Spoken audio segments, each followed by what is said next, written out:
Yeah, and I think that's a really interesting question because I would say that one is vulnerable if one isn't working integratively with complex work.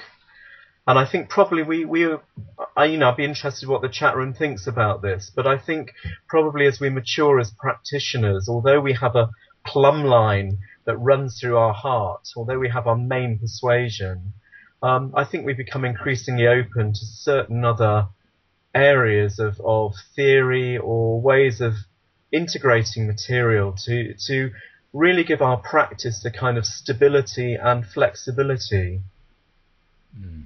Now, that's a really interesting question about how vulnerable we might be if we. So we've got that plumb line, but if we kind of only stay there and we don't bring in other ideas and support from other approaches, sometimes it puts us slightly in a vulnerable place, and I think that is different to working eclectically, isn't it? I don't know what your experience is, John, but I think occasionally we bump into a kind of eclectic way of working, and that always kind of slightly worries me. It feels a little bit, well, as we used to say in the UK, Woolworths pick and mix, but as Woolies, good old Woolies is gone now, hasn't it? 15, 20 years ago, I should think. I don't know, pound stretcher pick and mix. Yes.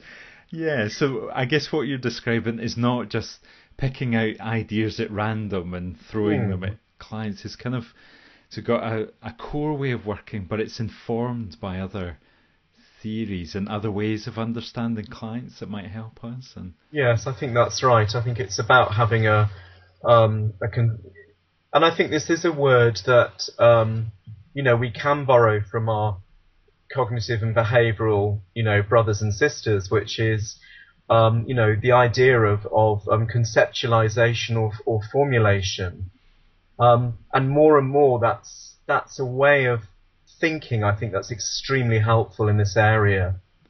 So, for example, in the dark old days, I used to think very diagnostically about my clients, but have really been supported by some very lovely colleagues of all sorts of persuasions who've really encouraged me to mature really as a practitioner and to become more flexible and to think more about a kind of more fluid conceptualization or formulation about what's going on with this individual and what's the meaning of what we're seeing and what's the origins of this, and a far more holistic way of working. So, I mean, I love examples, and I wonder if that might be a way of working. I just want to be really clear that I do have the consent of the family to talk about this. And what I'd want to be talking about is very sadly the death of one of my clients, who was a young man, and I'm going to make up a name now. Let's call him Sam. I do have Sam's parents and family's express permission to be allowed to talk about him in professional settings for training purposes. So they've really agreed that he can be of value in that way to people. And so what I noticed working with Sam was that he sadly completed suicide. But what was happening was that there was a kind of drama going on, or a reenactment about health and well-being. So I first saw Sam in private practice, and he came on in and having committed a very, very harmful suicidal act towards himself. So he'd really, really harmed himself very, very seriously. Had been in physical hospital as well as mental hospital, but the family had pulled him out, and neither Sam nor the family were very willing to do a post-mortem of what had happened. Instead, the family story was one about Sam is getting better, and we just want to look forward, and we'd like you to work with Sam to get him back on his feet and to engage with positivity and glass half full and that kind of idea. And so what I noticed that I did, and the error that I committed, was I got kind of pulled into this kind of process of wanting to look on the bright side for him and not willing to engage with the complexity that perhaps actually nothing was getting better.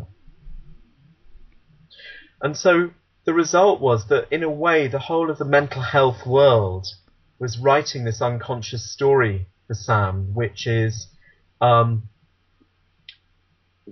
it's important that you get better, and that's what we're going to be looking at, and we're only going to be looking at positivity.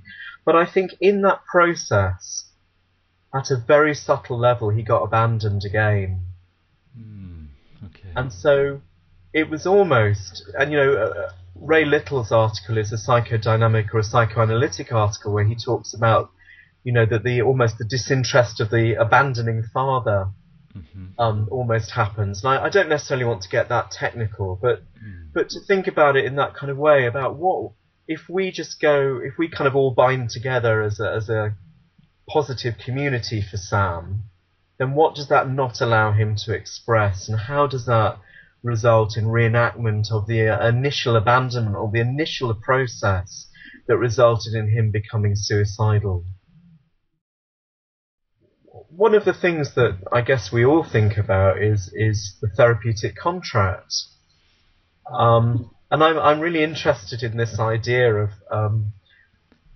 what it means to break confidentiality. Okay, yeah.